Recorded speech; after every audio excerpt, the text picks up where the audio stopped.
ஏஞ்சி தமிழ்நாடு தமிழர்கள்னாலே அலர்ஜி. ஒரே நாடு ஒரே தேர்தல் நீங்க ஸ்டார்ட் பண்ணப்பவே புரிஞ்சிருச்சு பிரதமர் சார். தமிழ்நாட்டை கொஞ்சம் கேர்ஃபுல்லா ஹேண்டில் பண்ணுங்க சார். பல பேருக்கு தண்ணி காட்டின ஸ்டேட் சார், பல பேருக்கு தண்ணி காட்டின ஸ்டேட் சார். பார்த்து சார், பார்த்து செய்யுங்க சார், மறந்துடாதீங்க சார். என்னமோ உங்க பேரெல்லாம் சொல்றதுக்கு எங்களுக்கு ஏதோ ஒரு பெரிய பயம் மாறியும் அப்படி ஒரு விஷயத்த சொல்லிடுறது.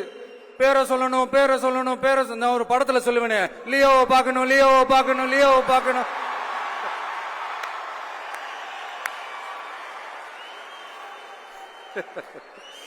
இல்ல இல்ல, சத்தியமா அப்படிதாங்க இருக்கு. சென்டர்ல ஆள்றவங்கன்னு சொல்றோம். சென்டர்ல யார் ஆள்றா? காங்கிரஸா? இங்க ஸ்டேட்ல ஆள்றவங்கன்னு பேசுறோம். இங்க யார் ஆள்றா? அதிமுகவா? அப்புறம் என்ன பேரை சொல்லணும், பேரை சொல்லணும்? எனக்கு புரியலையே. நீங்க தானே கேட்டீங்க, வச்சுக்கோங்க.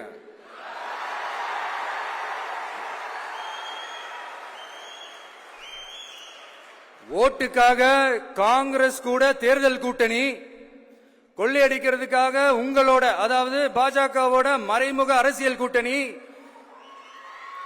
இப்படி உங்க பேரை சொல்லியே மக்களை ஏமாத்துறதும், உங்க பேரை சொல்லியே மக்களை பயமுறுத்துறதும், இப்படி இந்த கரப்ஷன் கபடதாரிகளுக்கு மறைமுகமாக உதவும் உங்க அரசுக்கு ஏஞ்சி தமிழ்நாடு தமிழர்கள்னாலே அலர்ஜி.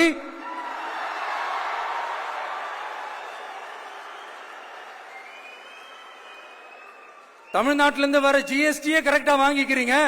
ஆனா தமிழ்நாட்டுக்கு பட்ஜெட்ல நிதி ஒதுக்க மாட்டேங்கிறீங்க. இங்க படிக்கிற நம்ம பிள்ளைங்களோட படிப்புக்கு நிதி ஒதுக்க மாட்டேங்கிறீங்க. ஆனா மும்மொழி கொள்கையை திணிக்கிறீங்க. டீலிமிட்டேஷன் என்ற பேர்ல தமிழ்நாட்டோட பார்லிமெண்ட் சீட்ஸ்லயும் கை வைக்க பாக்குறீங்க. ஒரே நாடு ஒரே தேர்தல் நீங்க ஸ்டார்ட் பண்ணப்பவே புரிஞ்சிருச்சு பிரதமர் சார். உங்க பிளான் என்னன்னு, எங்கெல்லாம் எப்படியெல்லாம் எந்த திசைகள் எல்லாம் இந்த நாட்டை கொண்டு போலாம்னு. சார் உங்ககிட்ட நாங்க சொல்லிக்கிறதெல்லாம், தமிழ்நாட்டை கொஞ்சம் கேர்ஃபுல்லா ஹேண்டில் பண்ணுங்க சார்.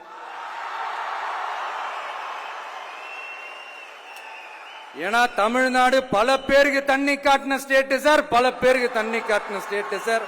பார்த்து சார், பார்த்து செய்யுங்க சார், மறந்துடாதீங்க சார்.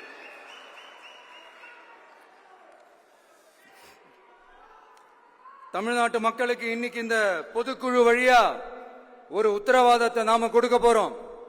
நம்ம ஆட்சி, அதாவது உங்க ஆட்சி, உண்மையான மக்களாட்சி. தமிழக வெற்றி கழகம் தலைமையிலான அறுதி பெரும்பான்மை பெற்ற ஆட்சி, அதே சமயத்தில் அதிகார பகிர்வுடன் கூடிய ஆட்சி. அப்படி இந்த ஆட்சி அமைஞ்சதும் பெண்கள் பாதுகாப்பை 100% உறுதி செய்வோம்.